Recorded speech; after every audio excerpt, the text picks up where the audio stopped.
Item 10. First reading of a resolution to approve a ballot question for the November 2017 coordinated election, requesting voter approval to retain and expend revenue collected above annual Tabor spending limits without raising taxes. Nicholas Sapp, CFAO, Administration and Financial Services. Good morning, Commissioners. Nicholas Sapp, Chief Financial Administrative Officer. We are going to be providing a brief presentation. We are going to be doing it in tandem. We are going to have our Assistant County Attorney, Lori Segal, who's going to kick off some preliminary comments, and then our Chief Public Information Officer, myself, will go through a brief presentation. We anticipate it'll go about 20 minutes, and then Ms. Segal will step you through the resolution. Good morning, Commissioners. Lori Segal, Senior Assistant County Attorney. Before you today is a resolution which, if you approve it, will refer a ballot issue to the voters in the November 2017 coordinated election. This ballot issue does two things. First, it asks the voters for the county to retain and spend the excess revenue that the county collected in 2016. Secondly, in 2017 and going forward, it would reset the base with which Tabor calculations are made each year. We're bringing this resolution to you today because Article 10, Section 20 of the Colorado Constitution, which is also known as the Taxpayer Bill of Rights, or Tabor, requires voter approval of any changes to the limitations on county spending that are set forth within it. Due to statutory restrictions, the only way that voter approval can be obtained this year is for you as a body to refer it as a ballot issue to the voters. Thank you.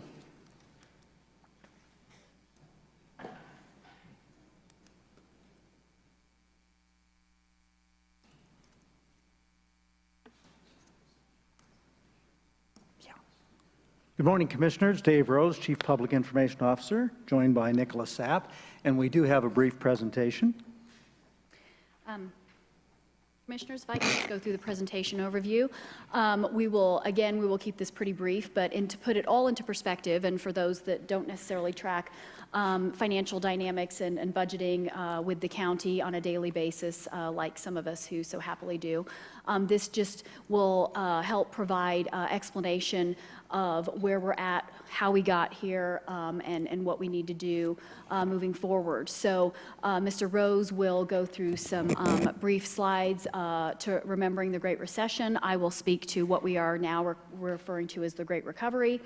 And then I will speak to Tabor cap formula implications and what our solution is, and then the next steps moving forward and how it plays into everything that we are doing here at El Paso County. So, many of you know I'm a bit of an amateur historian, so we'll take you back to those dark days of the Great Recession. I think we all remember it. Wall Street in crisis. Lehman Brothers was kind of the straw that broke the camel's back. These were Chapter 11 filings, including General Motors. By the way, if you look through that list, General Motors, I'm told, is still 32% owned by the federal government. The good news is that's one of the few investments the federal government has made that has really paid off handsomely for the taxpayers. The Great Recession was February of 2008 to February of 2010, according to the economists, and our fondest wishes are that it may rest in peace. It certainly hit us locally. The downturn wearing on. We all remember some of the gruesome headlines up there, resulting in us getting some publicity that Dirk and his folks over at the Economic Development Corporation certainly would rather have not had. The city of Colorado Springs faced a situation where the water was turned off in the parks, the grass died in the parks, the medians were overtaken by weeds, and of course ultimately the street lights in the city of Colorado Springs turned off, and unemployment peaked at 9.6%. Almost 1 out of every 10 workers out of work. El Paso County was not left unaffected. These are some of the headlines that resulted during that period of time, 2008 to 2010. The Denver Post, the Gazette. Ultimately, El Paso County was forced to reduce more than 200 positions. We were also forced to reduce our park hours, and curious interaction as the economy turned south, the demand for county services increased exponentially. Temporary assistance to needy families, food assistance requests, child and senior protection cases skyrocketed, and caseworkers were spread far too thin. Additionally, the county was restricted as we entered into what would be a slow recovery in this area because of the biannual assessment process and the fact that you and I pay our property taxes in arrears. Later on, Nicola will go through a chart with you, but the recovery was well underway in 2012 when our property tax collections actually tanked 3 years after the recession. The greatest impact from the Great Recession on El Paso County was, of course, deferred maintenance. We are no different from our residents. If you lose your job, the house doesn't get painted. You put off buying new tires for the car. You put off buying a new car, and we deferred maintenance. For those of you who weren't here, probably the poster boy on our facilities problem, which mushroomed in 2008 to 2010, was the loss of more than $100,000 worth of swine flu vaccine when the HVAC system at the Old County Health Department failed over the Christmas holiday period. Interestingly enough, I talked about all of the pressure on the Department of Human Services. I recall very well being called by the news media one day. They said, "Why is the Colorado Springs Fire Department turning people away from your Department of Human Services facility on Spruce Street?" I went over and discovered that it was simply because the lines were too long, we were over capacity in that building, and we were unable to process all of the requests. This is, of course, a picture you're well familiar with. That snowblower in the upper left is 40 years old, and I like to think that the poster boy for deferred maintenance on our roads is probably Black Forest Road. Certainly Black Forest Road closure was most recently prompted by the Black Forest fire and subsequent flooding, but the county engineers all agree that had that road been properly maintained and the culvert replaced earlier, that would not have happened. We had a lot of experience with old fleet equipment. The average fleet age for our county plows was 14 years of age. What we discovered, and Jim Reed will verify, is that 14-year-old snow plows work reasonably well in one-day storms. When the storm goes on to the second day, we would experience 50% of the fleet out of service with maintenance problems. During this period of time, our backlog of road and bridge projects soared to about $200 million. I think this is the darkest single case during that period of time. Our DHS caseworkers were carrying loads far in excess of what is recommended, and there was, in fact, an overlooked piece of mail that came in. It contained an audio tape that was made by a neighbor. A 2-year-old child died in foster care. The county subsequently did provide a settlement in that case. So, if you look forward to the Great Recovery, and we'll bring up Mrs. Sapp now, this is kind of what's happening. I will make that anecdotal note. If you look back to 2007, our sales tax collection, $69 million. Most everybody's 401ks started recovering in 2009, 2010, but way out in 2011, the effect of the 2-year assessment and the payment in arrears, our property taxes went back to $69 million, so it was a 4-year recovery. With that, Nicola. Thank you, Dave. So, Commissioners, Dave has spoken great length about the Great Recession, and we know that that was the darkest time here at El Paso County, and everything, all of us that were here at that time, everything that we encountered and the extreme difficulties that we were going through operationally as an organization. As he spoke to here, you can see that what we have seen is like with all economic conditions, when things go down, they also come back up. And so you can see in 2007, this has kind of been our baseline year, because this was when we got to our sales tax. This is before the sales tax collections were reduced significantly as a result of the Great Recession. And so we had kind of gauged everything on and this is our 1 cent sales and use tax collections at $69 million, and this is pre-recession. And you can see it went down, and then it took us 4 years to get back to where we were prior to that. So we obviously lost significant years of growth during that time frame. What we have seen, fortunately, though, is that in the 6 years after that, is we have seen the economy recover significantly. And you've seen that every month in the monthly sales and use tax reports that I brought in front of you. And we all know that sales and use tax, a large percentage of that is paid for through tourism and through tourists coming in and purchasing goods during our good summer months here. But what you can see is that this is going up significantly, but it is, when you look at the cost per capita, we are still below where we were prior to the Great Recession. And that is also because our growth in citizen has gone up so much.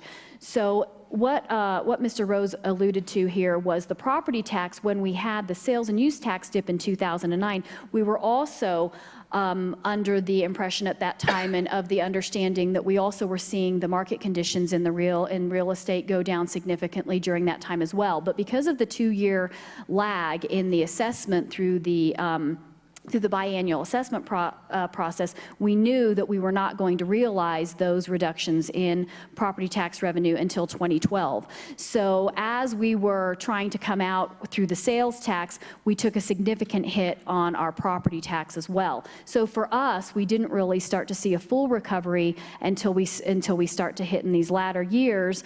And again, it was almost 5 years before we got back to where we were 2007, and you can see that in the property values as well. So during this time frame, or during the Great Recession, it was not all bad, and this growth of revenue was actually gave us the ability to address 4 nationally declared disasters in 4 years. You know, our community is unique to that, in that we went through 2 fires and 2 floods and significant devastation to our infrastructure during that time frame. And so those additional funds helped us address the local share as it relates to pulling down those federal funds in those recovery efforts. So what we saw here is, had we not had some recovery in that sales and use tax and in that property tax, we would not have had the ability to address these. We also had our Strategic Moves initiative during that time, which you are very, very well aware of, which is where we purchased the facility off of Garden of the Gods. It's our Citizen Service Center, and we were able to address $200 million of capital backlog in terms of our facilities by issuing a $55 million bond at the time. And so that helped us really start addressing the failing infrastructure that we had in time as it relates to our facilities.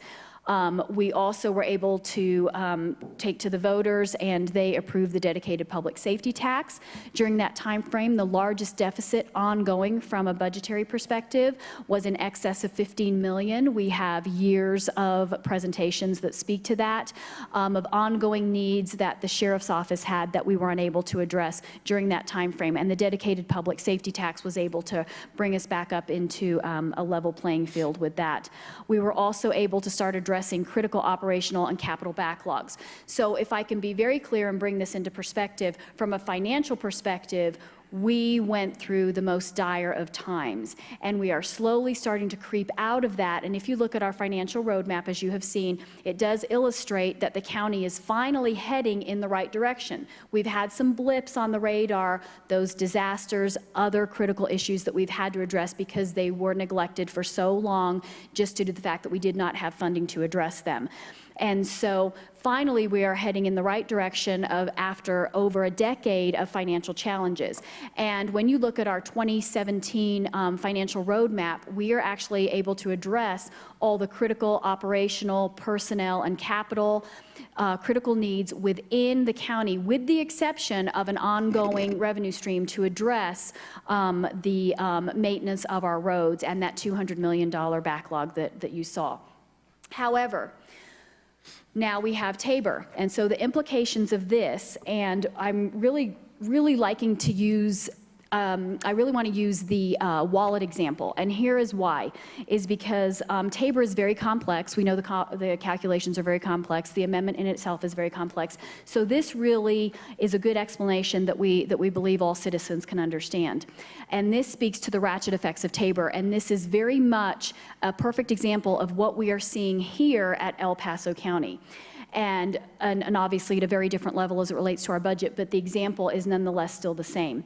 We all know that Tabor allows for a significant reduction during bad economic times. However, there are multiple levels of ratchet effect within the Tabor Amendment itself that does not allow for a strong recovery. It effectively keeps you back in the Great Recession, and that's what we are trying to avoid today.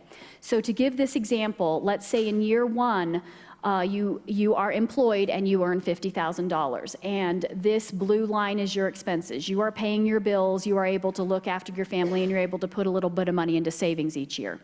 Year two, we go through the Great Recession, bad economic times. You lose your job, but you're able to pick up a little bit of part-time work and earn $10,000. You're able to kind of scrape by. And to cover the rest of your costs, you have to spend into your savings that you so aptly put in during good economic times.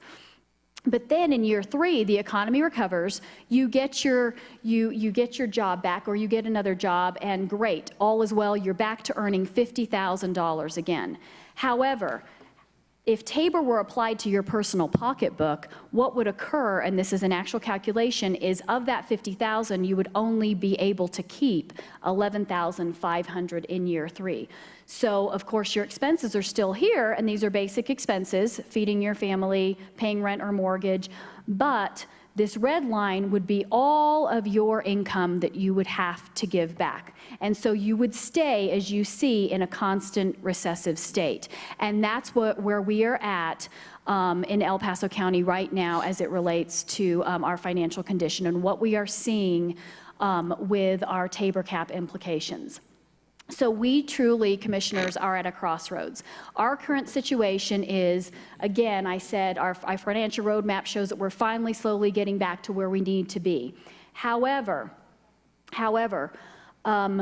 with this current Tabor crossroads, if we do the reset, we would then still be able to stay within our financial roadmap, address county critical needs, but we would also have the ability to invest tens of millions in failing infrastructure.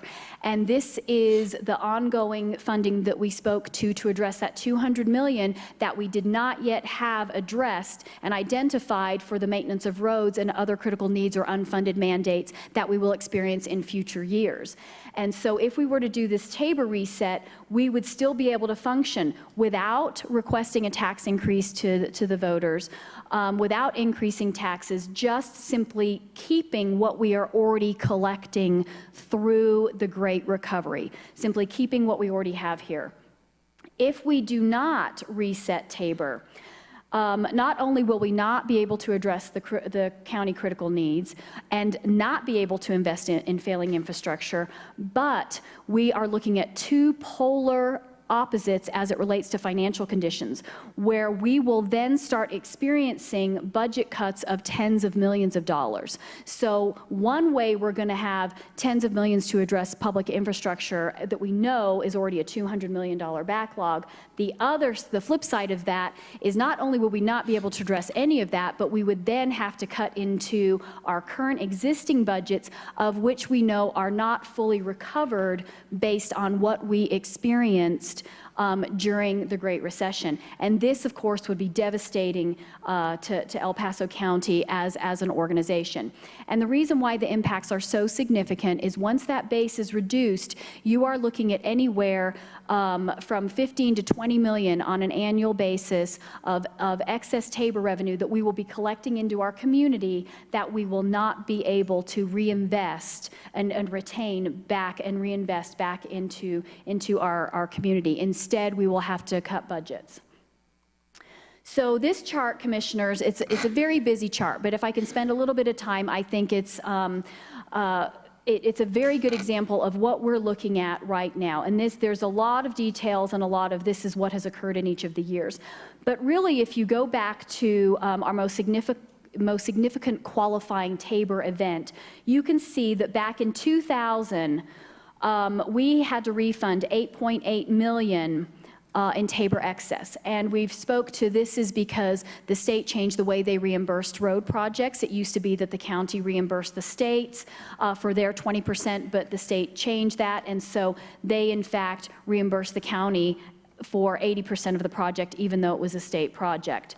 But what occurred in 2000 is you can see here, your pink line is your CPI, which is allowable growth per Tabor.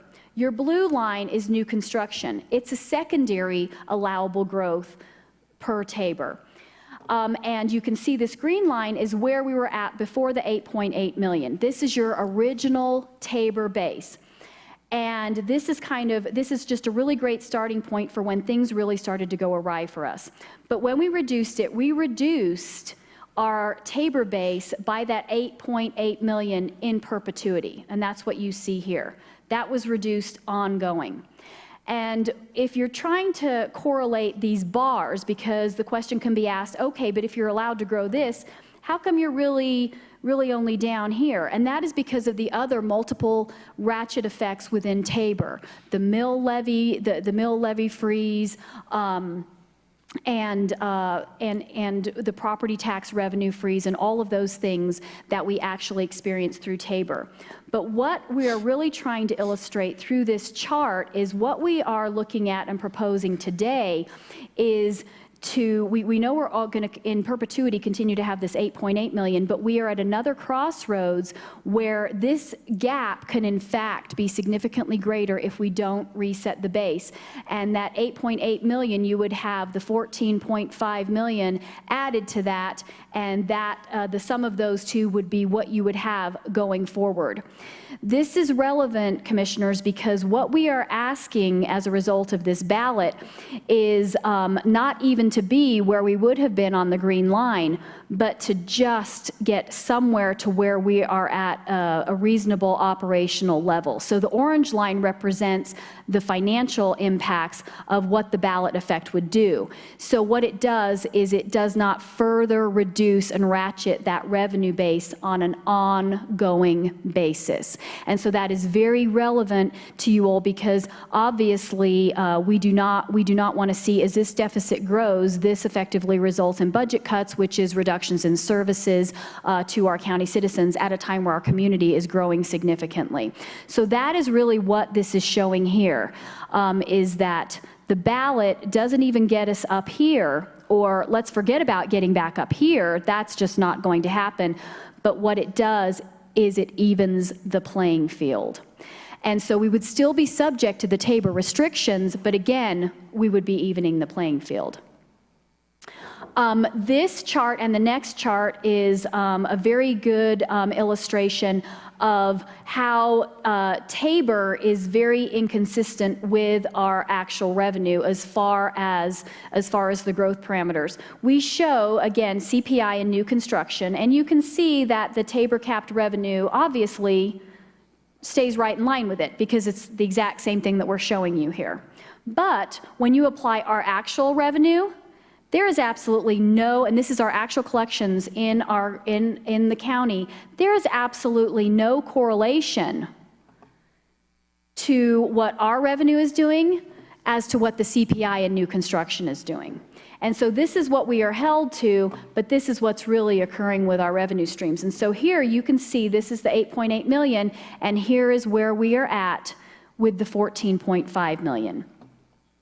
So another chart that I believe I've shown you before, Commissioners, is also if you are just going to compare CPI, which is one of the growth components, which is supposed to be a clear index or indication of what is happening in economic conditions in our state, you can see that this also does not trend at all with what we are currently seeing in El Paso County. And so you can see our growth as it relates to Tabor and the revenue that we are allowed to retain through Tabor. These growth parameters have gone down significantly, where this is what has happened with our sales and use tax. And even though it appears on that previous slide that we have all this excess sales and use tax, keep in mind we neglected significant infrastructure for over a decade. And so that backlog has just been building and building and building. And as we know, if you have your own personal vehicle or your own home and you do not maintain it on an ongoing basis, the cost to actually come back in and fix it at a later date is significantly greater. And so that's the situation that we are in as well today. So, and I'm almost done, Commissioners. Solution to this unique situation, because we really are in uncharted territory. I will put out there to you that we are one of 3 counties left out of the 64 counties within the state of Colorado that has not requested some type of Tabor adjustment or reset to their base. So we are in a very unique situation. We are in uncharted territory. There's no precedent here for how we address this situation, because nobody else is subject to this situation. So our solution is to really even the playing field for El Paso County, and so that we can still at least be able to provide the core main services that we are currently providing and not go down another dire financial road. So what you will see in the next slide is ballot language, but without imposing new taxes or raising tax rates. That's key, Commissioners. We are not requesting a tax increase.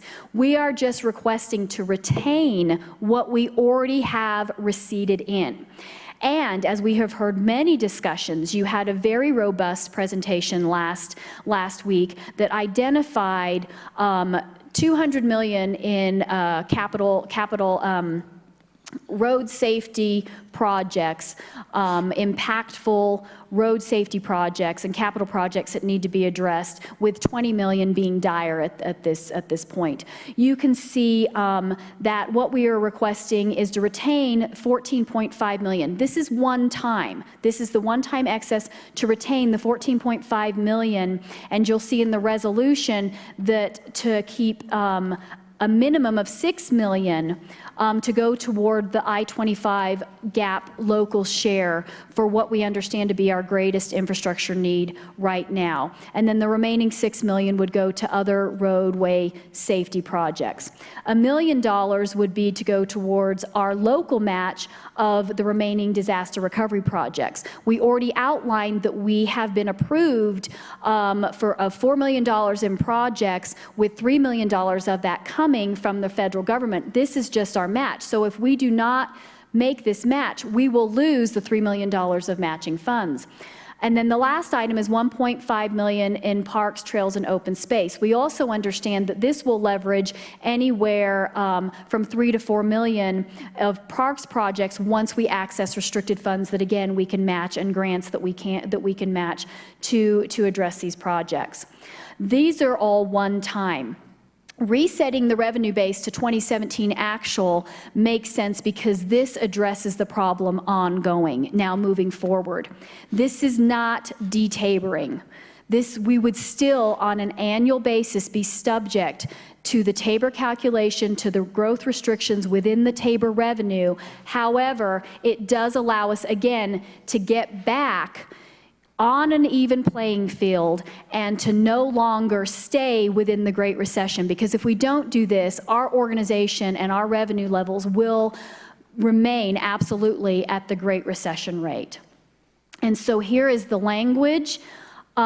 With this, you can see, and I know Ms. Sego's is going to go into this with a little bit more detail, but here you can see this first part, without imposing new taxes or raising taxes. This is requesting of the voters to retain the $14.5 million for what we just illustrated in the previous slide.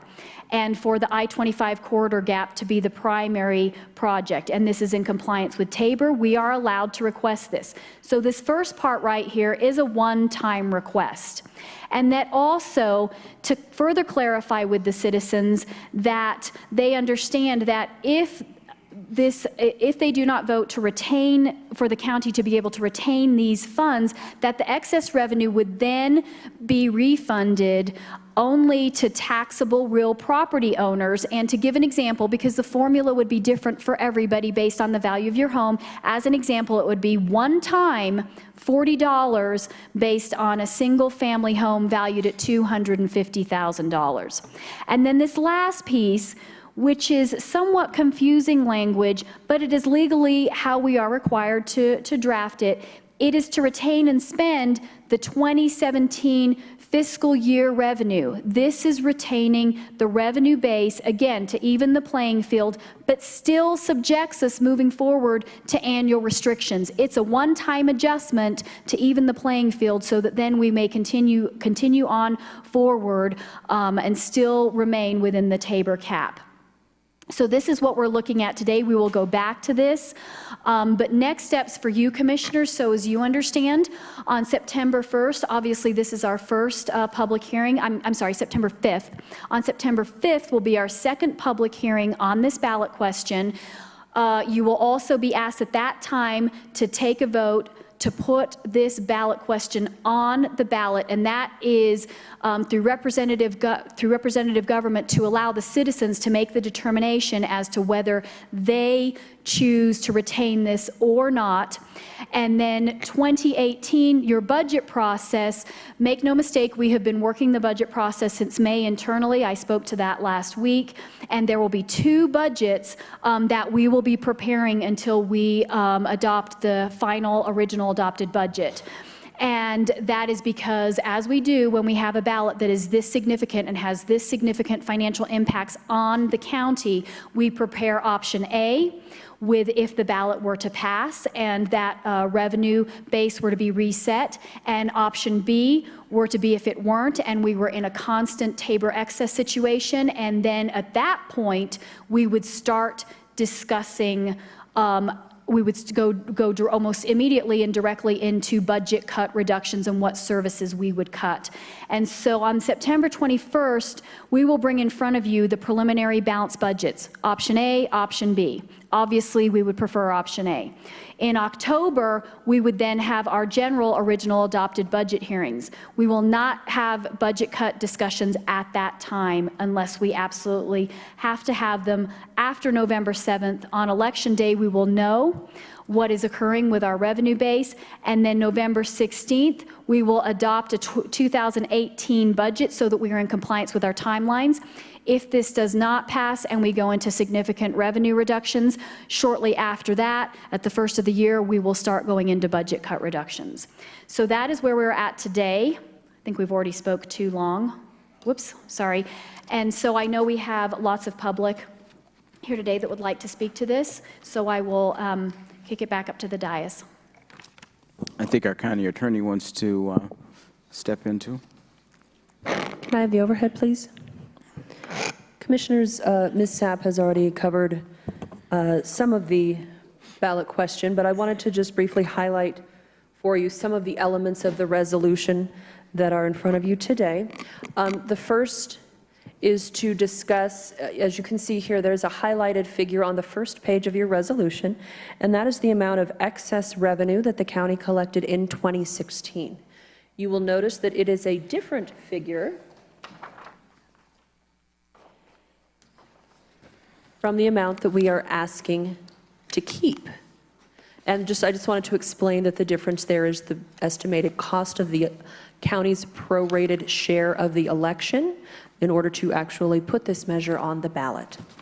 So as Ms. Sapp had indicated, the first part of the ballot question, which is before the highlighted green "and" there, is simply the request to retain that excess 2016 revenue, and it sets forth the categories for which that revenue will be allocated, and explicitly states that it will only be allocated within those categories. After the green highlighted "and," that is the portion of the question that resets the Tabor base. And what that does is it resets the base that is inserted into the Tabor calculation to your 2017 total revenue levels, but then applies those Tabor growth limits going forward into the future. Paragraphs 2 and 3 explain that more fully within the resolution itself. It's not included in the ballot question for obvious reasons. We don't want it to get too lengthy and too confusing. Then when you get down to paragraph 4 fleshes out in a little more detail those categories within which the 2016 excess revenue would be spent, and provides some more detail about the specific projects for which that money would be used. And then finally, paragraph 5 specifies that specifically with respect to the funding that's allocated to the I-25 corridor gap local share, it indicates that that money would be held for 10 years, and if at that 10-year mark we have not received, or the state has not received authority to proceed from the Federal Highway Administration, the county would be authorized to allocate that funding for other local roadway projects so that we are not tying up that money indefinitely. I'm happy to answer any questions about the resolution or the ballot question. What we are asking from you today is a motion to approve moving this forward to the second hearing on September 5th. That does require an actual action on your part. If you choose not to make that approval, then that will be the end of the discussion. But to move forward to our second reading and an actual vote on placing it on the ballot, we do need a motion and a vote today. Okay. Any questions? Commissioner Littleton. Lori, just a couple of questions for clarification for the public. First of all, I like that this is a public process. I like the fact that, people are finding out about it. They have not only one, but we'll have 2 hearings on this before, considering putting this forward to the voters. It's a unique thing that the only way that things can get put on the ballot for an El Paso County question is to go through this particular board for consideration to put before the voters. Doesn't necessarily that we agree or disagree with some of the ballots proposals that go forward, but otherwise, if we don't potentially give them an opportunity, then we don't allow them that privilege as citizens to have a say in where their tax dollars go and where those funds will be encumbered.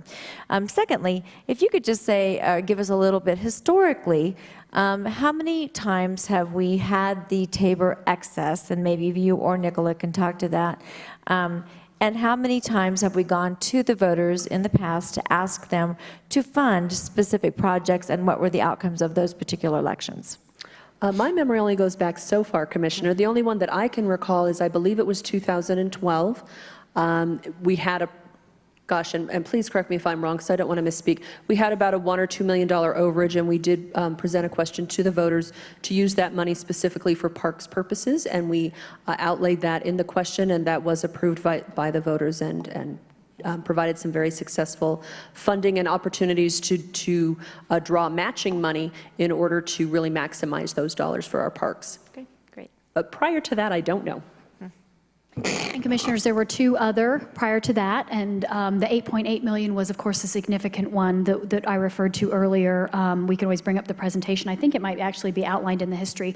And then after that, we had a minor one of about $368,000, if I recall, that the voters requested to retain for, I believe, we had arson at Bear Creek Nature Center, is that right, Tim? And the voters requested to retain that to help us with, because insurance only covered so much, to help us with renovating and improving that facility.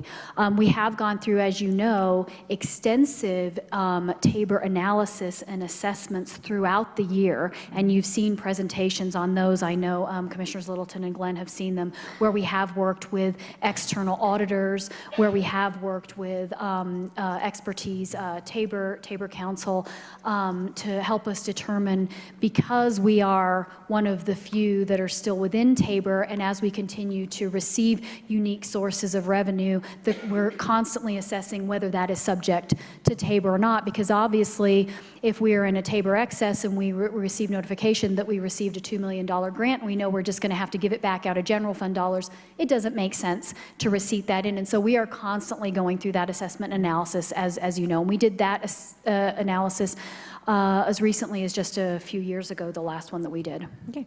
So voters have trusted us in the past. We've accomplished the correct. projects that we said we were going to specifically do. And so this would be no different. That is correct. And I believe Mr. Wolken gave an update just a few months ago on where we were at with some of our the parks projects, because of course, obviously, they don't happen in 6 months, and even within a year, they take some time, especially as we're trying to leverage additional matching dollars to do some of these projects. But I believe he gave a status report as to where we were with the most recent, and it was $2 million that we had back at that time, all for parks projects. Great, thanks. Commissioner Vanderwerth. Thank you, Mr. President. With regard to paragraph 5, I see essentially a 10-year date beyond which we would no longer hold the I-25 corridor gap dollars in reserve. I'm interested in the rationale for 10 years versus 7 years versus some other number of years. Why was 10 years selected? Commissioner, staff felt that that was a good balance between the need to provide the opportunity for the project to actually happen. As you're certainly aware, there is a great deal of funding that needs to be allocated to this, and we're looking at a variety of sources to try to accomplish that, including some other local and regional partners. PPRTA is putting a question on the ballot this year, and then obviously we're looking to CDOT for a lot of the funding as well. And then you have the a very strict federal process that needs to be followed before they will even approve the project. So we wanted to balance the need to anticipate possible hiccups in that project, or excuse me, that process, and still allow the project to happen, with the idea that, again, we don't want to hold these funds indefinitely, and if it's not going to happen, we want to be able to use that money locally. If I had a follow-up with that. So obviously, I mean, part of this process is putting aside some local funds and then also working on getting a partnership across the different local municipalities to include CDOT and DRCOG maybe, and Douglas County and maybe some other counties, and then ourselves. This obviously will take some time. And then in demonstrating that partnership, I think that partnership is critical for then pursuing the federal dollars, which could comprise, greater than 50% of the total cost of this, maybe as much as 80%, depending on, what may be possible. Do we have an understanding or experience from what other projects have pursued, that it takes 10 years to get all that together? Is that what you're basing it on? Or is it, I'm just looking for why 10 years? Sure. And Yeah. I'll defer to Mr. Reed or Ms. Irvin to answer that, as they have the actual hard experience I mean, with that. if there's a previous examples of that process taking that long, that would be important for me to understand. Thank you. Commissioner, I'll let the county engineer speak to that, because I've been with the department 4 years, and there's roads that we have that are still in limbo as a result of funding, 5, 6 years that we're waiting to get ahead. So I'll let Jennifer speak to that. Jennifer Irvin, County Engineer. One of the things it takes to get to federal authorization are many things. You have to get through NEPA.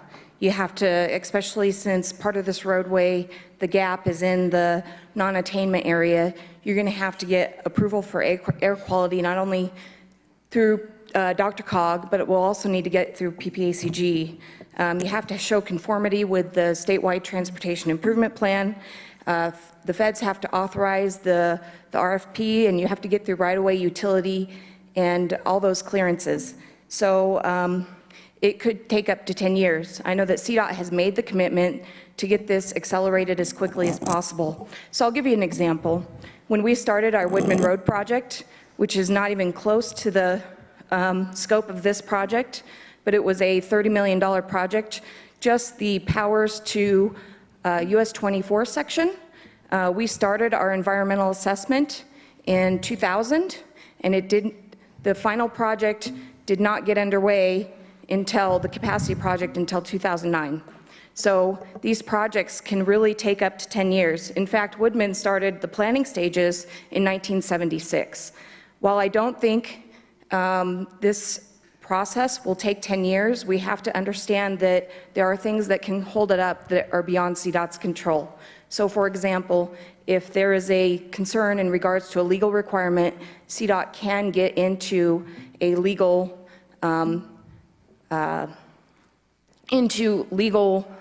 in regards to access or property acquisition. So hopefully that answers your question. Commissioner Waller? And if you want to allow. We just have mentioned at least 2 times now Dr. and I just want, for clarification for the public, tell them what Dr. is, please. Sorry, PPACG, Pikes Peak Area Council of Governments, DRCOG, Denver Regional Council of Governments, and because this GAP project is within both those areas, we do have to go through the planning process, get the project into the long-range plan for both of those areas, and also into the statewide transportation improvement plan, as well as those individual TIPs within each of those MPOs. So metropolitan planning organizations. You were done? Yeah, thank you, Mr. President. First, I'd like to say I don't think this is going to be a 10-year project. In fact, Jennifer can attest, and I think some folks from the chamber can attest as well. We were at our GAP Coalition meeting on Thursday of last week, and CDOT seems to think if we can put this local funding together, somewhere between 25 and 30 million, this project, we can break ground on this project within, but in 2019 at some point, which has me very hopeful. But I think the thing that we need to understand and keep in mind here, this 10-year time period isn't a number about logistics. We're making a public policy statement. We're saying that we are committed to this. We're committed to making this happen. We're committed to producing local funds to get a project moving along that is going to impact every single citizen of our region. That's what this is about. We could do this 10 different ways. We could say nothing about this in this resolution. We could say nothing about this in this ballot initiative, yet we could still produce this money through the general fund. But we're not doing that, and here's why we're not doing that. We're going to ask the citizens of El Paso County if we can keep this Tabor Reserve in large part to make this project work. That's what we're asking them to do. We're saying to the citizens of El Paso County, look, we understand this is important to you, and we want to keep this money and use it for specifically intended purposes because it's important to you. Now, I think we could say we're only going to hold on to that money for 2 years or 5 years or 6 years, whatever, but that's less of a commitment to the citizens of El Paso County. If we say we're only going to hold on to it for 2 years, hey, El Paso County citizens, let us keep this money. But we're only going to hold on to it for 2 years. And if after 2 years something doesn't get started, then we're going to spend it on whatever we want to. I don't think that demonstrates commitment to the citizens of El Paso County. I don't think that demonstrates commitment to say, we're going to do what we say we're going to do if you allow us to keep these dollars. That's why 10 years is there. 10 years isn't there for some logistical purpose. 10 years is there to demonstrate our commitment to our regional partners and, most importantly, to the citizens of El Paso County. Well, and I would just say, I would have you tag on to the fact that, let's address the elephant in the room. Why are we even talking about helping out with funding with I-25 anyway? I think that before we open it up to public comment, we should address that as a board because it's important. because you'll see emails, we're already starting to receive feedback, and the fact that, well, you know, why isn't the legislature stepping up and doing its job in funding this? And I think it's important for us, before we open this up, to explain why we identified this as a critical need. Commissioner Waller. Yeah, thank you, Mr. President, and I appreciate you bringing that up very much, because this is a critical need. And I'll be the first to tell you, I wish the state would take this on, and I wish the feds would take this on. But as my old baseball coach used to say, control the controllables. I can't control what the state government does. We can't control what the federal government does. We can control what El Paso County government does. I have been all over this state talking about these critical transportation infrastructure projects, many of which involve the federal highway system, and every time it takes some sort of local commitment to get it done.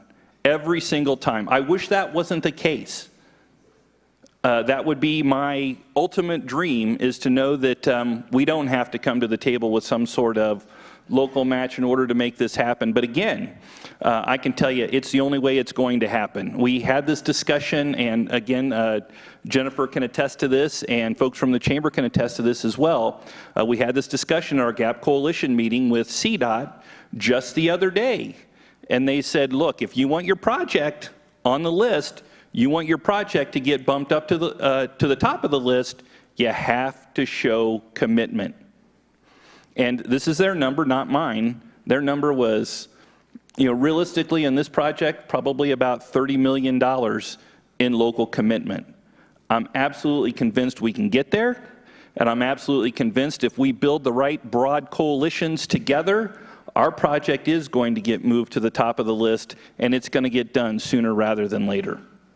Again, I wish it wasn't the case that we had to use local dollars for this, but it's just the reality that we live in. Okay. Any other discussions before we start the public comment? Commissioners, we're going to reserve our comment on what we're going to do until after we hear from the public. I do have a sign-up sheet. I do know that there are some people that have to leave, so I'm going to be calling on them first. But I want to make sure, was staff finished with the presentation? Yes, sir. Okay. And I wanted to avoid staff getting into political commentary, so there we go. Okay. With that, we are going to start our public hearing.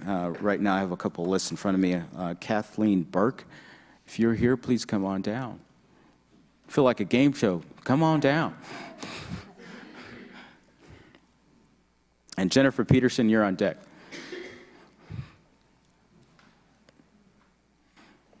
Thank you, Commissioners.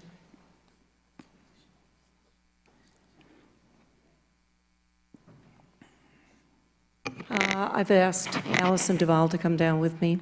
We represent the Friends of the Equestrian Skills Course, which is a very new and not widely known section of the Bear Creek Regional Park. And I thank you for letting us address this. We are very much in support of what you are planning to do here, or hopefully will do here.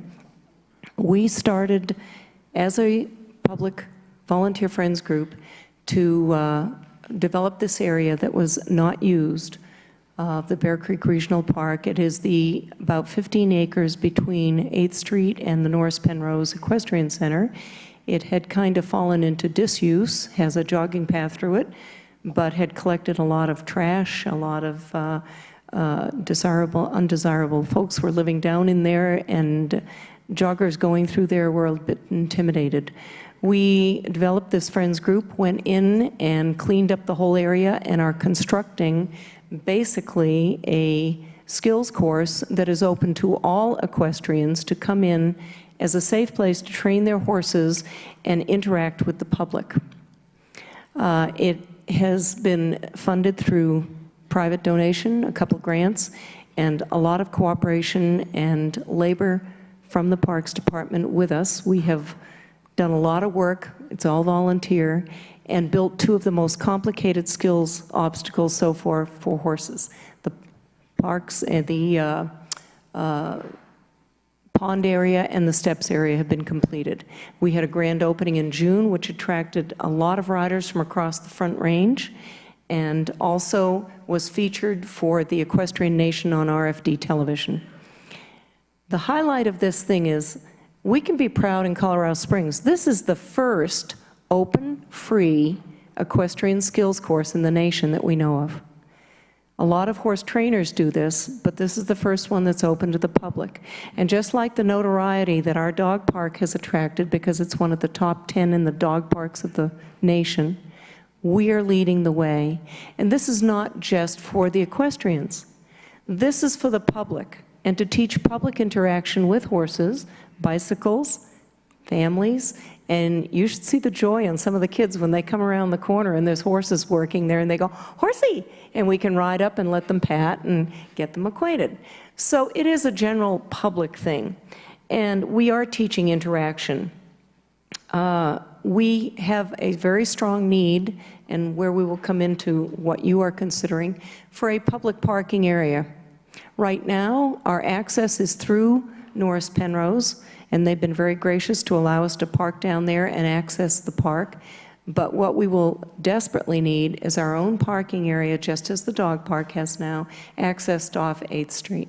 And we are a very small but very passionate niche here that will come on board to support something like this for you. I'd like to have Allison make a few comments too. Thank you. Thank you very much. Thank you, and sorry for jumping in. Commissioner Waller, you mentioned the 4-H, and we see this as a tool that will be able to invite our 4-H kids who are horseback riders down to the park and have training sessions with people who will come and school them. And also, again, Kathleen mentioned the whole education tool and how to interact on trails, not just horses, but with dogs, with bikers. It's just going to be a great tool for educating our public and being able to share the trails, and we really are promoting that as well. So if any of you would like to come down, we would love to have you, and we'd love to take you on a tour at some point in the near future. So please consider that, and we'll be happy to do that. Thank you. Great. Thank you very much. Jennifer. And then Ann, you're on deck. Good morning, Board of County Commissioners. Thank you for giving me the opportunity to speak with you this morning. My name is Jennifer Peterson. I'm the Executive Director of the Rocky Mountain Field Institute.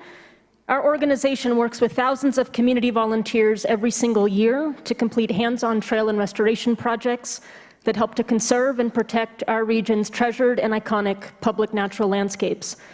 Over the past several years, we have worked in close partnership with El Paso County Parks to complete a variety of trail and restoration projects in county parks and open spaces. Examples include burn restoration work in the Black Forest Regional Park and the Pineries Open Space, two areas heavily impacted by the Black Forest Fire in 2013. Tasks have included hill slope stabilization, erosion control, gully restoration, reseeding with native species, and invasive species removal. We've also completed hazard tree mitigation, thinning of green forest, clearing of trail corridors, and trail maintenance activities at both locations. Since El Paso County retained ownership of Jones Park in the Bear Creek watershed, we've also been working closely with Tim and his staff to complete trail and restoration work aimed at protecting the habitat of the threatened greenback cutthroat trout. Since 2013, we have actively engaged 1,265 community volunteers and an additional 49 Youth Conservation Corps members who have collectively contributed over 9,000 hours of labor, valued at almost $160,000. All of this was completed with roughly $40,000 in direct funding from El Paso County, which was strategically utilized as matching funds for nearly $90,000 in additional grant funding RIMFI was able to secure, as well as leveraged into a volunteer value worth 4 times the funding we received directly from El Paso County. I offer these statistics to give you insight into the impact that can result with funding levels of only $40,000. To know there is potential for El Paso County Parks to retain nearly $1.5 million in one-time funding for the improvement of county parks, trails, and open space hopefully excites you about the vast potential to not only support critical and much-needed improvements to our county public lands, but also to the potential in how this funding could be further leveraged to create an even greater on-the-ground impact. I urge you to place the Tabor revenue retention question on the upcoming November ballot and let voters decide. In 2014, 70% of voters approved a similar Tabor question, which provided $2.1 million in direct funding to county parks that was then used as match to secure an additional $2.6 million in third-party funds for a total county parks investment of $4.7 million. I have no doubt voters will be overwhelmingly supportive of a 2017 Tabor revenue retention ballot question, which would, among several other things, provide essential funding for the care and maintenance of public lands that truly help define our community and our region, provide unmatched outdoor recreation opportunities, and contribute to the statewide outdoor recreation economy valued at $28 billion. Thank you for your time and your consideration. Thank you very much. Ann? And then Dirk, you're on deck. Good morning. My name is Ann Howe. I'm the founder of a grassroots group called Fix I-25 Now, and I come before you today to recommend the resolution, the referendum. I do believe it's a step in the right direction. I think we need to keep pressure on our state legislature, which really hadn't been mentioned today. They are the vehicle that really needs to do this. Though it is good to make the commitment to show that we need this done as a group in Colorado, we need to come together. All the counties need to come together, city governments. It affects the whole Front Range. So I applaud Commissioner Waller for kicking this off. And I just want to say that as a group, we are behind this resolution. So thank you very much. Okay. Thank you. Okay, Dirk. Good morning, Council President Glenn and members of the County Commission. Thank you for the opportunity to speak today. I'm Dirk Draper. I'm the President and CEO of the Chamber of Commerce in EDC, and today I'm also a member of the Pikes Peak Posse. Nice shirt. Thank you. There it is. At the Chamber and EDC, we know there's a direct link between an efficient, effective transportation system and a thriving economy. For the last 2 years, the Chamber and EDC has been involved in a number of initiatives at the state level and local levels to support improvements, specifically on I-25, recognizing its important link to the Denver area. The companies we work with who are looking to locate to Colorado Springs or the Pikes Peak region, as well as those who are here and looking to expand and continue to grow here, assess their location decisions on a number of factors, workforce being a top one, and another top one is infrastructure, and specifically surface transportation. Businesses require an effective, efficient, reliable network to be able to move goods and services and people around their trade areas. One of the beauties of technology is texting. And I receive texts from CDOT when I-25 is closed. I've been saving those for a time just such as this, just since, so here's real fact, just as opposed to a false fact, I guess. Here's a fact, just since August 12th of this year, I've received 17 texts from CDOT about specific individual separate closures of I-25. 17 in the last 17 days. And some of those include multiple crashes. On the 12th, the 12th, the 12th, the 13th, the 14th, the 18th, the 18th. So the list just goes on and tells you how serious this problem is. And in each case, those are crashes or other incidents that have closed lanes of the highway. We hear almost on a daily basis from local businesses how this impacts their operations. Advanced metals manufacturer Qualtech Manufacturing tells us they can no longer count on making front range deliveries in a single day. They're starting to time their deliveries outside normal business hours so that they can get their products or they can get supplies here, get their inventory in a timely way. Their labor costs have increased because of this, and their delivery time is less reliable than it has been historically. One of our board members at the Chamber and EDC, you all know Lynn Telford, runs the Care and Share Food Bank.